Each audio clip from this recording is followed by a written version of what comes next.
Well, I am happy to welcome to St. Anne's Monsignor Joe Hirsch. When was the last time you were probably at St. Anne's, Joe?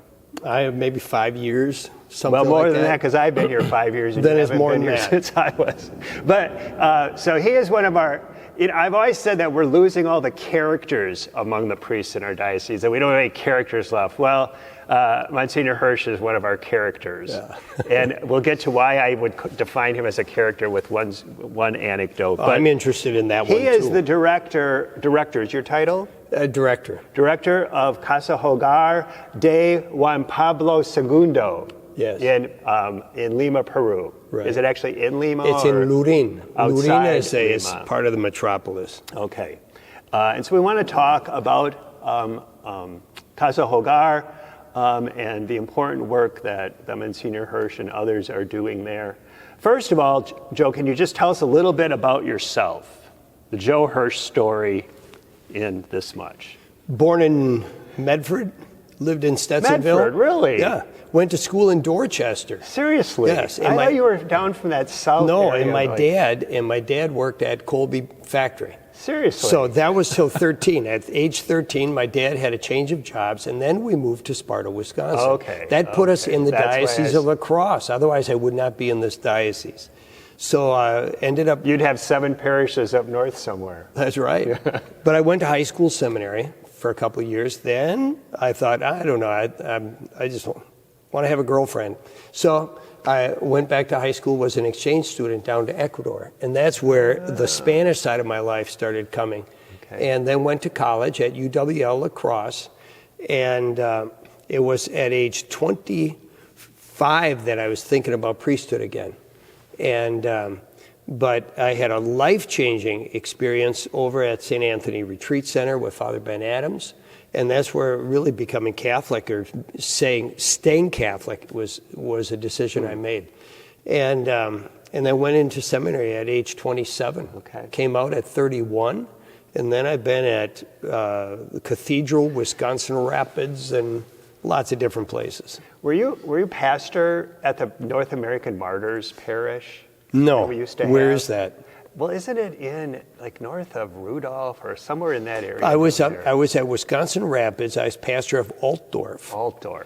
Okay. What was the parish in Altdorf? It was St. Joseph. Okay. And but 100 people. Yeah. But then I helped out with Hmong ministry here at St. Anne's. Okay. Every month, had Spanish ministry, and helped at a couple other parishes. Okay. So one thing we have in common is I was associate pastor at the Cathedral Parish in La Crosse, but one thing I didn't do, which is I think what makes you a character. Tell us what you used to do, Father Hirsch, when people wanted to see La Crosse or see the inside of the cathedral.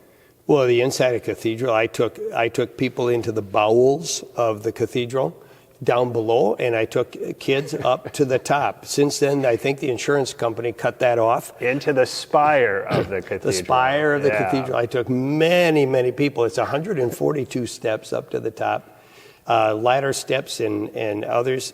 And we take them up to the top. It's an absolute delight. I bet it would be. If they give me permission, I'd do it tomorrow. Well, you don't ask permission, you just do it. You find out a way to get in there. Yeah, you break into Monsignor Gillis's office and steal the key. That's right. Well, I thought of this because I was in La Crosse a few weeks ago for our fall clergy meeting and was walking around downtown at night and saw the spire is now lit up at night. It's really extraordinary.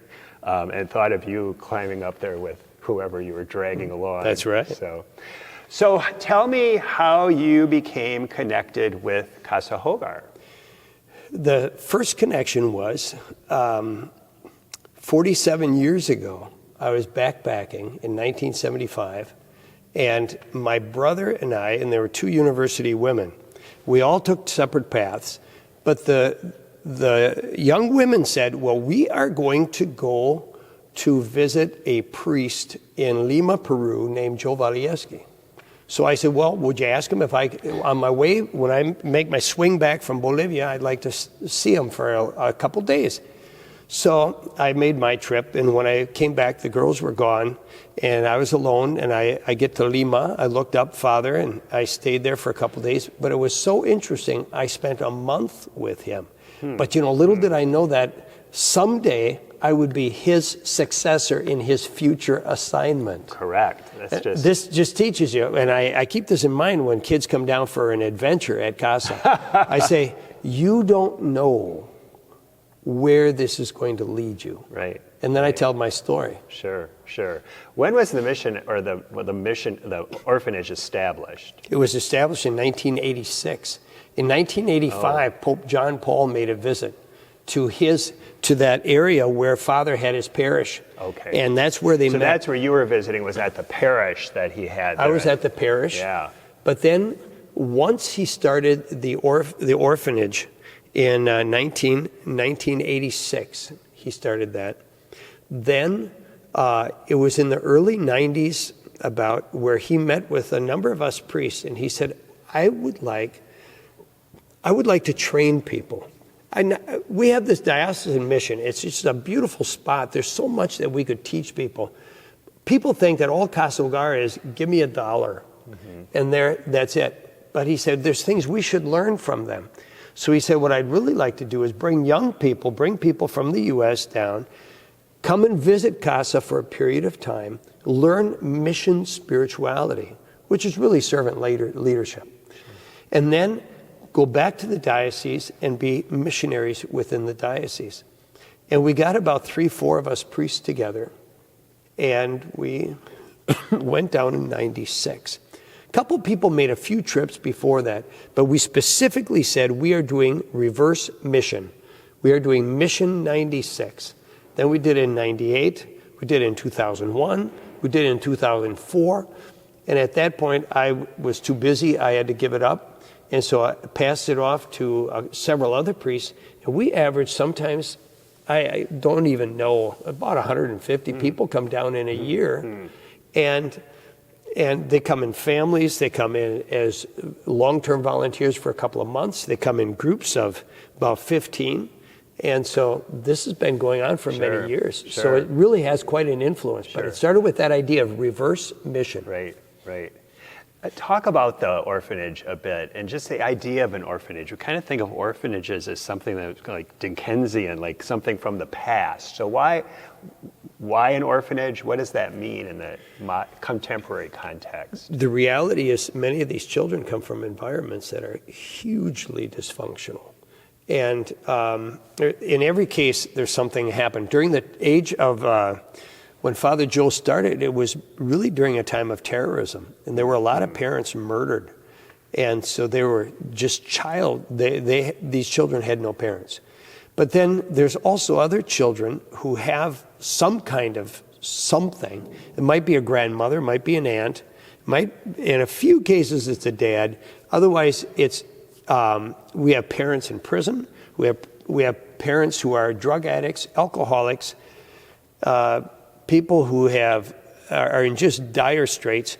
And we have some parents, too, that are just so poor, they only earn a couple dollars a day. And so a mom will come to us and say, look, I have these 2 kids. I only make about $3-4 a day selling candy on a bus. Can you help me? Because my kids will never go to school. And so the kids that come to us, they're missing years of school. They have emotional scars. They have the father scars, the mother scars. There's just so many wounds, and we try to take those kids, give them an environment of not just education, but a moral formation, spiritual formation, and just teaching them that there's people that love you. How does a child become part of Casa Hogar? We have a social worker. She's been there since the beginning. Wow. She is a saint, and she is like 70. What's her name? Alcida. Okay. Alcida, okay. And she's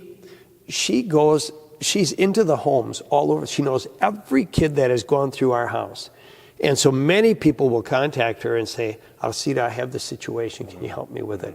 Or if people come to me and they say, Father, what do? I say, get in touch with Alcida. And so during the year, she processes people, and then she works with our psychologist and in preparing them. We can't accept everybody because we could have 1,000 kids. And how many do we have there? 64. Okay. But we could have 1,000. But not only that, we're trying to do a program where we're forming the kids. And we have about 1/6 of our house of kids with more psychiatric issues. But I can't have more than that, otherwise it'll cancel out the program. And so we have a number of kids who have some real specific needs, and other kids who it just comes from great poverty or dangerous situations. Sure.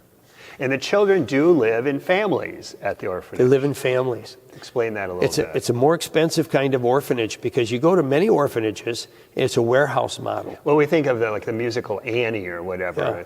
But Where you have 30 kids in a dorm.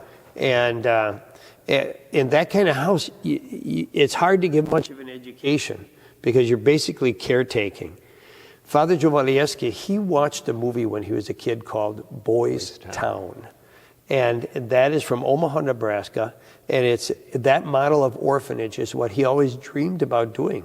When Father Sebastian took over for him, Father Sebastian and Ambershowski went to Boys Town, were trained in the program. Okay. And then they came back and they translated the whole program into Spanish. Okay. And so I don't know of any other house that has a model quite like ours. Mm-hmm. And just it works with, there's a house, like a house parents in each group of kids or whatever, right? Right. And you can see up there, like in one corner it's a family of girls, another family of girls up there. Downstairs it's 4 families of boys. And there's 8 children in each family. We get a married couple. There are other orphanages that use this model, but they're usually foreign from other countries because they cost more money. Sure. And But so, much more human, much more I think it's more relational, right? Formational. We're able to bring the kids from here to here. Mm-hmm. And the other thing that makes us a little distinct is orphanages are notorious that when they get 18, the door is locked and they're out. And what kid is ready at 18? None. Increasingly, that's true, right? And so our kids too, when they leave our house, if they cannot go back home, then we try to set something else up. But we also offer like a technical degree. And if they can keep their grades up, we'll get them through a technical degree. We have a number of them living at our house. They live in our volunteer house with me. Okay. I live right next door, but we have breakfast every day. We talk over a lot of themes. And then they also have formational help from others. We have a person guiding all the education. And if we can get these kids to a technical degree, then they can fly. Yeah, yeah. What do you think is the biggest misconception people have of orphanages in general or of Casa Hogar that you found? Some of the problem that you have in orphanages is a lack of supervision. And with that lack of supervision, there's a lot of bad things can happen. And some of that stuff is true. And I see it in other orphanages. But I know that for us as an American house, I can't work that way because I have to live in 2 worlds. I have to be able to offer the safest environment possible. And that's why this is the only way I can do it, being an American. Sure. How does the diocese support Casa Hogar? They supply us with most of what we need. Okay. Because for me as an American, I go to somebody down in Peru and I say, would you give me a handout? They look at this face and they say, Father, I think you've got sources that we don't even think of. Yeah. So I'll give my money to the other orphanage. And so it's very difficult to get funds. I get funds from Peru, such as the store a big store like, it's like a Walmart, and they'll give us anything that's expiring. And then we use it. Sure. And so we're able to get those kinds of donations. But to pay the salaries, which is my major expense, I have to go to La Crosse. Okay. So I come home once a month, or I come home October and May. Yeah. So the kids, when I left, they said, Father, why do you leave so long? Don't go so long. You come home for a month, twice a year. Right. You don't come home once a month. I'll get it right. So I look at the kids and I say, it's because you're expensive. You're expensive. I have to go home. I have to. Plus, I feel a debt. This is my diocese, and I feel a debt to be able to come back and get into the schools, get into the parishes, and do what Father Joe wanted us to do. Be able to teach about the mission, and So I like to do that. And of course, you're there. You mentioned Father Sebastian, who's now the pastor here in Wausau of St. Matthew's. Is it feasible for us to, and Father Sebastian obviously isn't there anymore, is it feasible for us to continue to have a priest on site looking ahead? That's, I think, because of the canonization process, yes. Okay. I think it's feasible, but see, another aspect is I was vocation director for 10 years in the diocese. I'm still vocation director down there. Yeah. Because everything that I do with the kids, those kids, plus all the volunteers that come down, is missionary. Yeah. Now, you look up in this picture, there's Father Amir. He's an Indian priest. He had to leave the country for a year to go back to India. He says, I have nothing to do in India. He said, but I tell you what, I love Spanish ministry. I don't know Spanish. But he said, you let me live in Peru for a year. So we give him very reduced salary. He's got to learn Spanish. And when he comes back to the U.S., he'll be helping us. Also, when I was in Bolivia, I worked with a priest down there from Ghana. That priest next year is coming to the Diocese of La Crosse, and he's fully bilingual. So as long as I'm replacing myself. Sure. Well, and Father Sebastian really came as a vocation from Father Walieski from Peru. And you mentioned Bolivia. I mean, two of the things that are really so important to our diocesan story are our missions, the Casa Hogar in Peru, and Santa Cruz, the parish in Bolivia, which we are no longer directly associated with, but we established it. We created that community there. So those are really two important parts of our legacy. You mentioned the canonization of Father Joe Walieski. We have to talk about that. Okay. So what is your role in that, and what's happening in that process? The bishop started that process in 2013. And there's people that did the interviews in the U.S. He asked me to do the interviews in South America. So I went to the jungle, did some interviews there, went to Bolivia, did interviews there, and did interviews in Lima. So that was my part. Okay. For me, I loved it because there are so many of these stories that nobody's ever heard. And I knew Father Joe. Right. And so it just embellishes my experience of him. I'm preaching about it all the time. And I tell the kids stories and things like that. So right now, the process is basically complete as much as we can do. Now we're waiting for miracles. And he is a servant of God. Right. Once we get a couple of miracles, he will be venerable. Now people say, have you seen miracles? Yeah, I've seen things I cannot explain. But Rome is real picky. In terms of what a miracle is, or what it has to be fully documented. It has to be this and this and this and this. So I haven't satisfied their requisites, but just to be a little devil's advocate about it, I guess that's an odd phrase to use in terms of canonizing a saint. Right. Why is it important that he be recognized in this way? We know of him. We know his great attributes and his saintliness. That's why, for me, if this never goes any further, I'm fully satisfied, because I've enjoyed working with him and just passing on the stories. Sure. And I think that's, among the local people, among the people in our diocese, in some ways he's already canonized or beatified because we recognize his holiness and his significant contributions. Anything else that you'd want to add for I just people want to of St. Anne to know? I can't do it alone. Yeah. And whatever you do to be able to help us, we deeply appreciate. I tell the kids, I say, there's not anything much that we can do to be able to thank the people, but one thing we can do is pray for you. Should let you get on to all the other things you have to do while you're in this limited time that you have back home. But is there anything else the folks of our parish should know about Casa Hogar or about the beatification process? Well, I would... Or canonization. Let's start that over, because I think I did the canonization.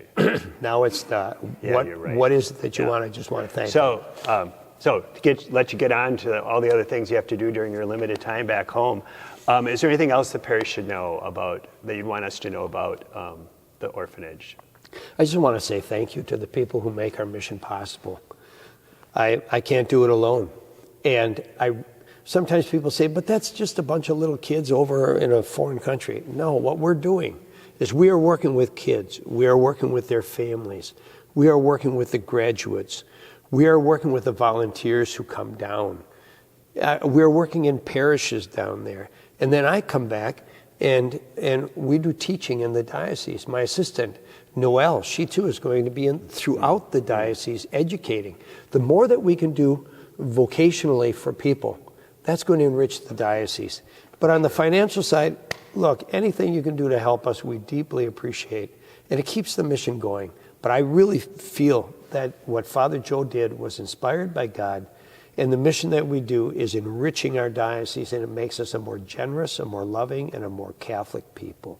Well, great. And thank you. And God bless you on your continued efforts there. And certainly we need to pray more for you and the children and all the good work that's happening there. So thank you. Thank you, Monsignor Joe Hirsch. And St. Anne, pray for us.